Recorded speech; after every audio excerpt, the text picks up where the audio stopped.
नमस्कार प्रिय विद्यार्थियों। आज अपन आरएफ 1/50 निरूपक भिन्न पर बने किसी मकान के प्लान के लिए एक विकीर्ण मापनी की रचना कीजिए। इसमें 1 सेंटीमीटर तक की दूरी पढ़ी जा सके। अभी तक हमने सरल मापनी पढ़ी थी जिसमें 2 ही इकाई पढ़ी जाती थी, लेकिन आपको ध्यान होगा विकीर्ण मापनी में हम एक साथ 3 इकाइयों का अध्ययन करते हैं और अगर सबसे शुद्ध मापनी मानी जाती है तो वो विकीर्ण मापनी होती है। अभी अपन इसी में भी जो मीटर, सेंटीमीटर और डेसीमीटर, इसमें अपन अध्ययन करेंगे, यानी मीटर, डेसीमीटर और सेंटीमीटर के बारे में पढ़ेंगे। इसमें 3 इकाई, विकीर्ण मापनी में अपन 3 इकाई का अध्ययन करते हैं, जबकि सरल मापनी में हमेशा अपन 2 इकाई का अध्ययन करते हैं। अब अपने पास में आरएफ दे रखा है 1:50। इसका अर्थ होता है 1 सेंटीमीटर बराबर 50 सेंटीमीटर। दोनों की इकाई सेम होगी क्योंकि आरएफ जो निरूपक भिन्न है, प्रदर्शक भिन्न है, इसमें रिप्रेजेंटेटिव फ्रैक्शन में प्रदर्शित होता है, तो दोनों इकाई सेम होती है। अब अपने को कहा गया है कि इसमें 1 सेंटीमीटर की दूरी पढ़ी जाए, तो अपने को ध्यान है, मैंने कहा कि विकीर्ण मापनी में 3 मापक हो, 3 इकाइयाँ पढ़ सकते हैं। तो पहले इसको अपन क्या करते हैं, मीटर में बदलते हैं। तो अब अपन क्या करेंगे, 1 सेंटीमीटर बराबर 50/100 और इसको मीटर कर देंगे, क्योंकि हमें ध्यान है कि 1 मीटर में 100 सेंटीमीटर होते हैं। कितने होते हैं? 100 सेंटीमीटर।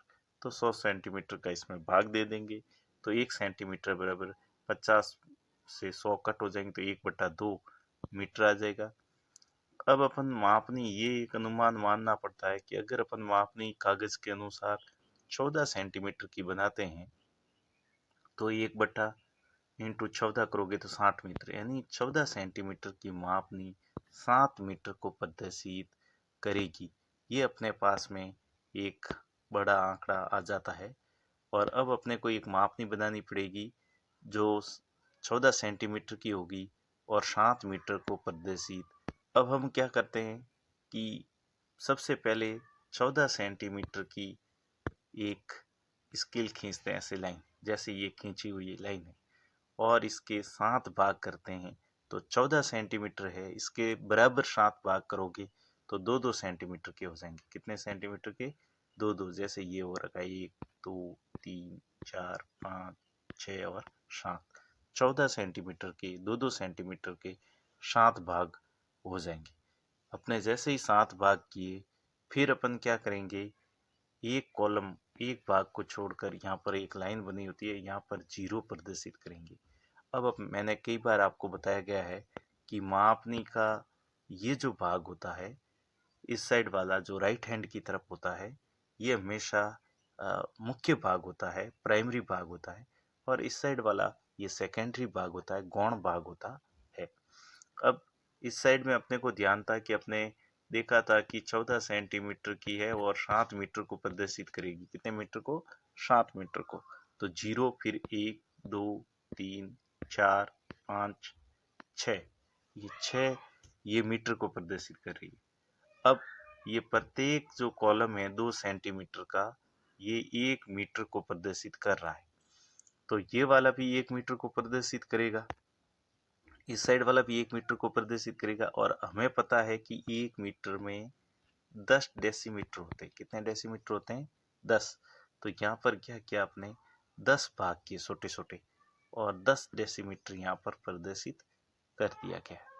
और विकीर्ण मापनी में अपन क्या करते हैं कि 4 सेंटीमीटर या 3 सेंटीमीटर कैसे बराबर सभी लंब खींचते हैं, और फिर इसके अपने वापस 10 भाग के बराबर इनके 10 भाग कर देते हैं।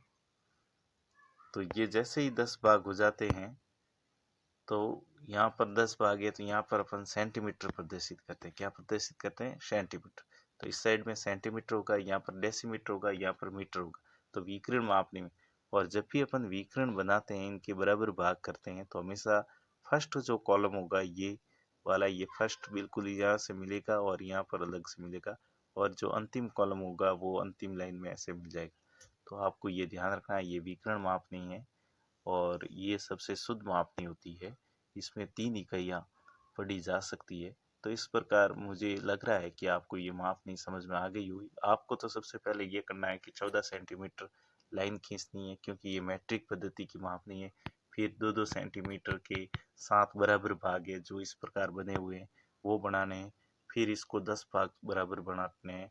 फिर इनको विकर्ण विधि से आप, मैं कह रहा हूँ कि इसमें लंब खींचे जाएंगे और उसके बाद इनको भी बराबर 10 भागों में बांटा जाएगा।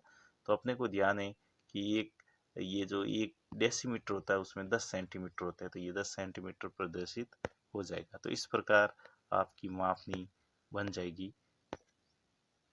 ठीक है ना? Thank you.